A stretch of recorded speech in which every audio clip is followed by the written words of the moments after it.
Hello everyone. So మనం ఇప్పుడు discuss చేసుకోబోతున్న next question వచ్చేసరికి పిక్టోరియల్ డ్రాయింగ్ కాన్సెప్ట్స్ నుంచి.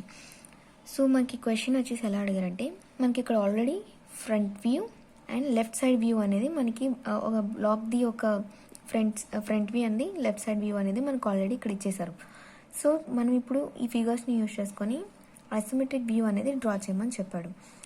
సో ఫస్ట్ ఆఫ్ ఆల్ మనకి ఇక్కడ ఆబ్జెక్ట్ అనేది మనకి హాలో స్పేస్ అనేది వచ్చింది, అంటే లైక్ కటింగ్ పార్ట్ అనేది వచ్చింది. అండ్ ఆల్సో మనకి లెఫ్ట్ బాటమ్ కార్నర్ సైడ్ మనకి ఈ పీస్ అనేది మనకి కట్ చేసి ఉన్నదన్నమాట.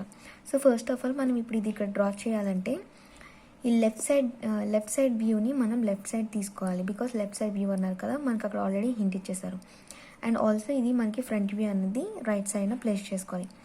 సో ఫస్ట్ ఆఫ్ ఆల్ మనం ఇప్పుడు ఇది డ్రా చేయాలంటే మనం ఒక క్యూబాయిడ్ అనేది డ్రా చేసుకుందాం. మనకి ఇక్కడ ఎంత ఇచ్చారు బేస్ అనేది, మనకి ఇక్కడ ఏదైతే డైమెన్షన్స్ ఇచ్చారో దాన్ని బట్టి మనం తీసుకోవాలి. సో మనకి ఇక్కడ బేసిక్గా ఆలోచిస్తే మనకి దీని యొక్క విడ్త్ అనేది 75 అని ఇచ్చారు.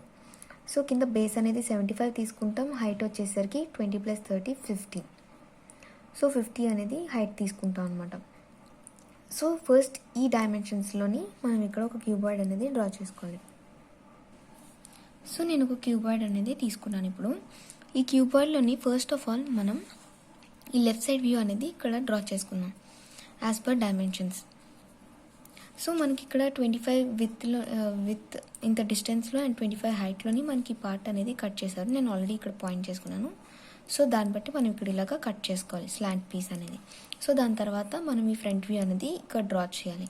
మనకి ఇక్కడ ఏదైతే డాటెడ్ లైన్స్ మెన్షన్ చేశాడో అక్కడ మనకి కటింగ్ పార్ట్ ఉందని మెన్షన్ చేస్తున్నట్టు అర్థం అనమాట.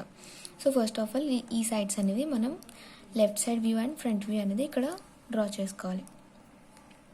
సో ఇప్పుడు నేను 2 సైడ్స్ అనేది డ్రా చేసుకున్నాను. ఇప్పుడు ఫ్రంట్ వ్యూ అనేది మనకి కటింగ్ పార్ట్, అంటే మనకి ఈ పార్ట్ 25 mm హైట్లో ఇచ్చారు, 25 mm హైట్లో ఇచ్చారు కాబట్టి ఫస్ట్ ఈ పార్ట్స్ అనేది ఇలా ప్యారలల్గా జాయిన్ చేసుకున్నాం. ఈ పాయింట్స్ నుంచి ప్యారలల్గా ఈ లైన్స్కి ప్యారలల్గా లైన్స్ డ్రా చేసుకోవాలి. సో మనకి ఇక్కడ కటింగ్ పార్ట్ ఏదైతే ఉందో దీని నుంచి మనకి లోపల కటింగ్ అయిన పార్ట్ ఏదైతే ఉందో దాన్ని మనం ఇలాగ ఎక్స్టెండ్ చేసి డ్రా చేయాలన్నమాట. సో మనకి ఇప్పుడు టాప్ వ్యూ అనేది ఇలా వస్తుంది. సో ఈ టాప్ వ్యూకి మనకి లోపల కట్ చేసిన పార్ట్ అనేది మనకు ఉందని తెలియడానికి దీన్ని ఇలాగ లోపలికి ఇది హాలో స్పేస్ ఉన్నట్టు మనం డ్రా చేస్తామన్నమాట. సో ఫైనల్గా మనకి టాప్ వ్యూ అనేది ఇలా వస్తుంది అండ్ లోపల స్పేస్ అనేది ఇలా కట్ అవుతుంది అన్నమాట. సో నాకు ఇక్కడ ఈచ్ అండ్ ఎవ్రీ బ్లాక్కి నేను ఈచ్ అండ్ ఎవ్రీ సైడ్స్కి నేను డైమెన్షన్స్ అనేవి మెన్షన్ చేశాను. సో ఫైనల్గా ఆన్సర్ అనేది ఇలా వస్తుంది అనమాట, ఆబ్జెక్ట్ వ్యూ అనేది ఇలా వస్తుంది. Thank you.